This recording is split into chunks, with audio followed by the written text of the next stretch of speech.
Wish you all the very best అండి. This looks very very promising, very fresh and nice. And definite గా ఈవీవి గారి blessings అయితే మీకు మొత్తం టీం ఉంటాయి కాబట్టి ఐ విష్ యూ వాళ్ళ బ్లాక్ బస్టర్ ఫిల్మ్. అండ్ మీ అందరికీ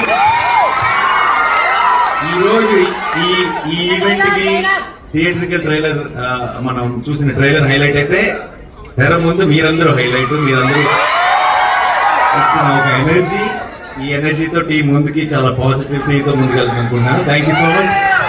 could be the title also, bad direct చేసిన సినిమా టైటిల్ మళ్ళీ వాడటం వల్ల ఒక స్పెషల్ ఎమోషనల్ కనెక్షన్ ఉంది అనుకున్నాను. అండ్ ఈ నరేష్ విషయంలో నేనే ఒక రకంగా తన్ని కామెడీకి ఒక బ్రేక్ తీసుకోమని నేనే తను పుష్ చేశాను అట్ వన్ టైం.